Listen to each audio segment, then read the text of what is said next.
하나님의 말씀은 역대하 6장 말씀입니다. 오늘도 함께 말씀을 나누게 되어서 참 감사합니다.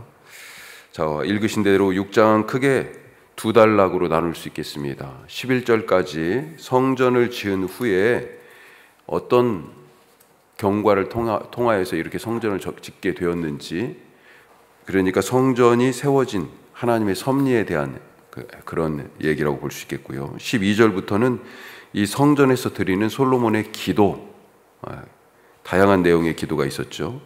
자, 오늘 이 6장의 말씀 가지고 우리가 첫 번째로 하나님을 따르라. 또 다른 말로 하면요, 순리대로 살자, 이렇게 얘기할 수 있을까요? 순리대로 살자, 물 흐르는 대로. 자, 우리는 오늘 말씀에 나오는 첫 번째 성전, 이 성전을 뭐라고 부릅니까? 편의상 솔로몬의 성전 이렇게 부르죠. 그런데 한번 생각해 보십시오. 이 성전 건축에 솔로몬보다 사실은 다윗이 공이 더 크지 않습니까? 다윗은 모든 재료를 다 준비해 놨습니다. 설계도도 그려놨어요. 성전이 세워지기 전에 성전에서 일할 조직도 정비했고요, 사람들도 다 세워놨습니다. 선발해서.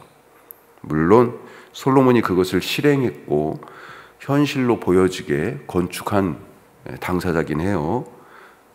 그렇지만 전반적인 내용을 다 봤을 때 다윗의 공이 훨씬 더 크지 않나, 오히려 다윗 성전이라고 불러야 되지 않을까, 그런 생각이 들어요. 하지만 솔로몬도 다윗도 이 성전의 주인이 아니다 하는 것입니다. 이 건축에 있어서 주도자는 누구예요? 하나님이십니다. 장소와 건축자도 하나님이 정하셨고요. 장소를 정하시는 것도 이스라엘 지파 중에서 그 누구에게 주신 성읍이 아니었어요. 가나안 지역에 와가지고 다 성읍을 점령했잖아요. 그런데 그때까지도 점령하지 않은, 누구에게도 속하지 않은 곳 예루살렘을 하나님이 택하셨다 하는 것입니다. 또 누구도 성전 건축을 위한 일을 맡길 사람으로 택하지 않았는데 다윗을 또 택하셔서 이스라엘의 주권자를 삼으셨다라고 하는 것입니다. 하나님께 택함을 받은 다윗은 누구보다도 성전 건축에 대한 열망이 컸던 사람입니다. 평생 소원이 성전 건축 아니었나 싶을 정도예요. 특히 역대상을 우리가 읽었습니다만 역대상 내용을 보면 열왕기와 다윗에 대한 서술이 그런 점에서 큰 차이가 있어요. 성전 중심으로 다윗을 기록해 놨습니다. 역대상에. 솔로몬도 아버지 다윗의 그런 마음을 잘 알고 있었던 것 같아요. 7절 말씀에 보면 뭐라고 되어 있습니까? 내 아버지 다윗이 이스라엘의 하나님 여호와의 이름을 위하여 성전을 건축할 마음이 있었더니, 7절 말씀에 아버지 다윗에 대한 성전 열망을 이 솔로몬이 잘 알고 있는 그런 모습이 있습니다. 그리고 하나님께서도요, 다윗의 그 중심을 알고 계세요. 8절 뒤에 보면 뭐라고 되어 있습니까? 하나님이 칭찬하시는 장면이 나와요. 이 마음이 다윗 너에게 있는 것이 좋다. 이 좋다라는 얘기가 우리가 잘 알잖아요. 창조의 그 끝에 매일매일 보시고 좋다 하신 그 좋다예요. 큰 칭찬을 받았습니다. 하지만 다윗의 성전 건축은 허락되지 않았어요. 비전도 바로 서 있고 열망도 크고 준비도 다 돼 있는데 하나님은요, 다윗에게 허락하지 않으셨다. 자, 9절 말씀 한번 읽어보죠. 9절입니다. 그러나 너는 그 성전을 건축하지 못할 것이요 내 허리에서 나올 내 아들 그가 내 이름을 위하여 성전을 건축하리라. 다윗 마음이 어땠을까요? 내가 네 중심을 알아, 네 열망을 알아, 너 준비한 거 다 보고 있어. 칭찬받았잖아요. 그것이 참 좋다, 선하다, 하나님이 격려도 하셨잖아요. 그런데 결과는요? 그런데 지을 수는 없어. 그건 네 몫이 아니야. 거절이에요. 다윗의 성전 건축에 대한 비전이 틀렸습니까? 열망이 삐뚤어졌어요? 만약에 다윗이 하나님의 계획을 받아들이지 않았다면, 하나님 내가 틀린 게 뭐가 있어요? 내가 뭘 잘못했어요? 내가 마무리 짓게 해주세요. 그러면서 끝까지 우기면서 하나님의 계획을 받아들이지 않았다면 어떻게 됐을까? 여기에서 다윗과 비슷한 처지에 있었던 다른 한 사람이 생각납니다. 모세 평생 소원이 뭐였을까요? 미디안 땅에서 도망자로 목자로 양치고 있던 이 모세를 하나님이 부르셔서 이집트에 보내서 자기 백성을 구원하셨잖아요. 이 모세의 평생 소원, 가나안 땅에 가는 거죠. 약속의 땅을 자기가 밟아보는 거죠. 그렇게 40년을 지금 인생 마지막 3부 40년을 광야에서 지금 이 백성들과 함께 지지고 볶고했잖아요. 그런데 모세는 비스가산에 올라가서 약속의 땅을 바라보기만 하고 너는 들어갈 수 없어 라고 하는 하나님의 거절의 말씀을 딱 듣습니다. 약속의 땅에 들어가지 못한 것이 죽을 때까지 평생의 한 되지 않았을까요? 그렇지 않았어요. 모세는 내가 저 약속의 땅에 못 들어간 게 내 진짜 한이다. 하나님 어떻게 그럴 수 있어 나한테, 그렇게 얘기하지 않았어요. 다윗도 마찬가지고요. 내가 성전 다 지으려고 해놨는데 성전 못 지은 거 그게 내 한이다, 그러지 않았어요. 만약에 그것을 자기들의 평생의 한으로 삼고 죽었다고 그러면 글쎄요, 그들의 말년이 추했을 것입니다. 아름답지는 않았을 거예요. 우리 각자의 역할과 몫이 있습니다. 나아갈 때가 있고 물러날 때가 있고, 갈 때가 있고 멈출 때가 있는 거잖아요. 요즘 멈출 때 멈추지 않는 사람들이 있는 것 같아서, 그것을 알고 하나님께 순종할 때 인생이 복되다. 하나님의 섭리의 흐름, 그 강물에 몸을 맡겨 살아가는 오늘 하루 되시기를 바랍니다. 자, 두 번째, 성전은 기도하는 집이다. 성전은 기도하는 집이다. 오늘 말씀에서 여실하게 보여주고 있죠. 세워진 이 성전에서 하고 있는 이 첫 번째 행위가 기도예요. 기도. 솔로몬이 번제단 앞에 노수로 대를 만들었다고 그렇게 돼 있습니다. 자, 그 위에 올라가서 기도하는데 노대가 5규빗, 그 다음에 3규빗, 그러니까 2.5m, 2.5m 가로 세로, 높이가 1.5m, 상당히 큰 그 대 노수로 만들었어요. 번제단 앞쪽에 설치하고 거기서 지금 무릎을 꿇고 하늘을 향하여 손을 들고 기도하는 것입니다. 자, 그 기도가 어떻습니까? 다 일일이 우리가 다 볼 수 없지만 12절부터 나오는 이 기도의 한마디 한마디를 요약하면 성전의 성격이 딱 나와요. 뭐예요? 성전은 기도하는 집이다. 기도하는 집. 자, 19절 끝에 한번 보면 뭐라고 되어 있습니까?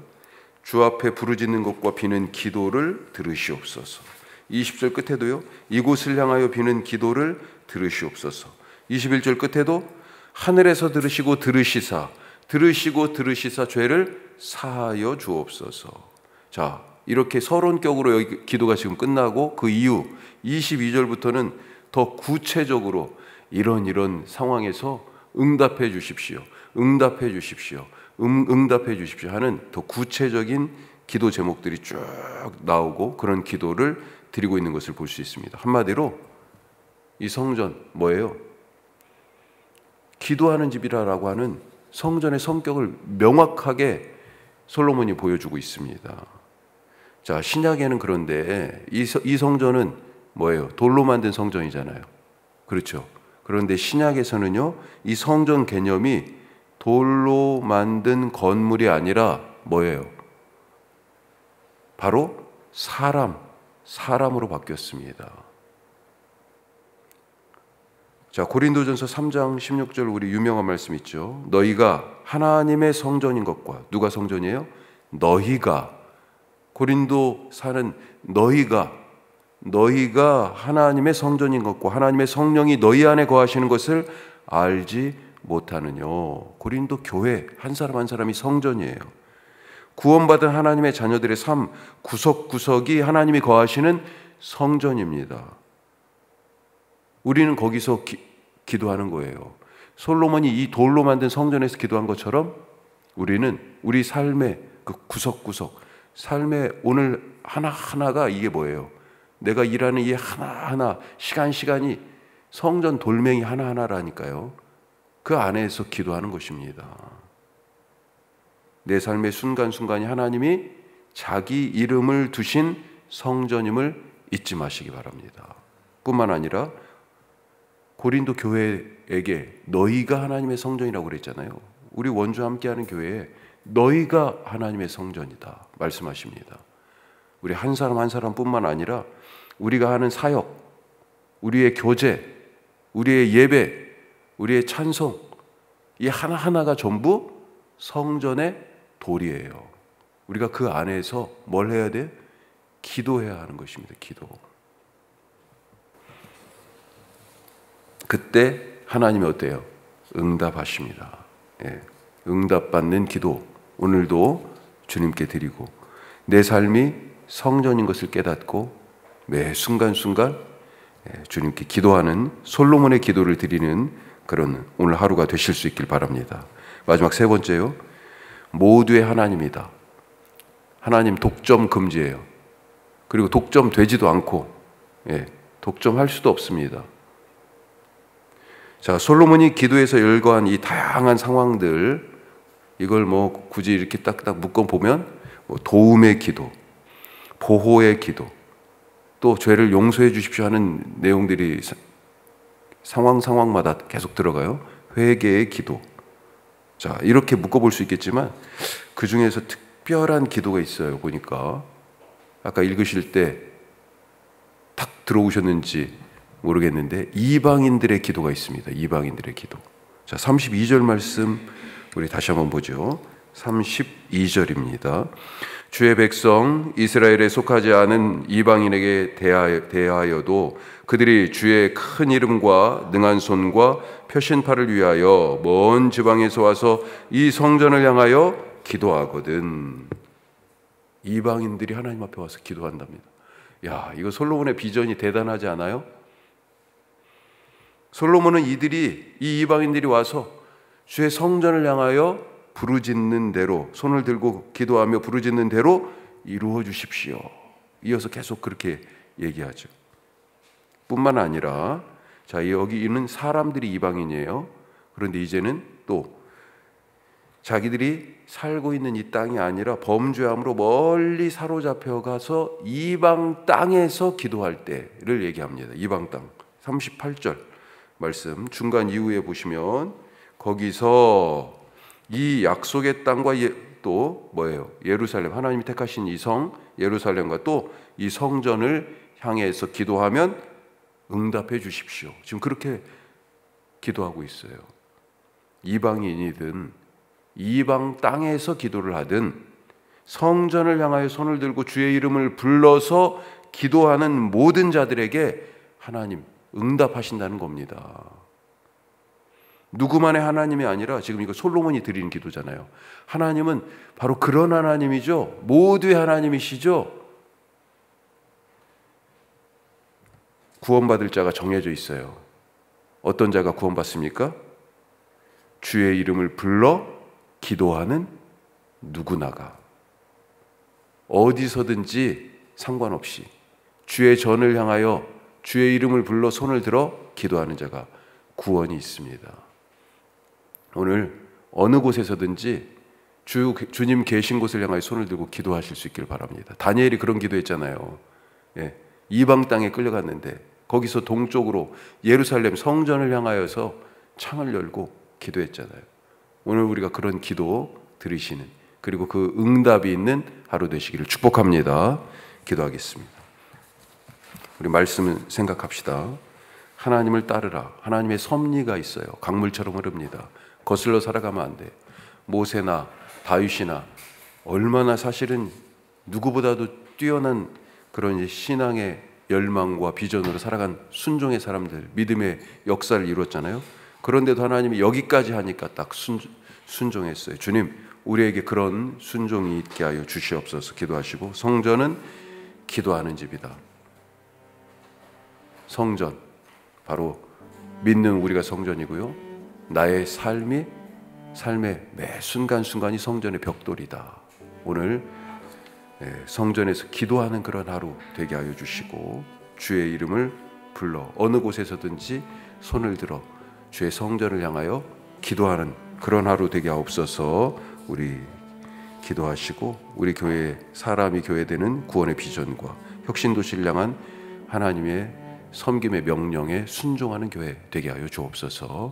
날마다 구원받는 자가 더하는 그런 교회 되게 하시고, 신앙생활 쉬고 있는 분들이 참 많아요. 하나님 불러주시옵소서. 주님의 부르심에 순종하여 주 앞에 오는 역사가 있게 하시고 하나님 불쌍히 여겨 주옵소서. 우리 다 같이 기도하겠습니다.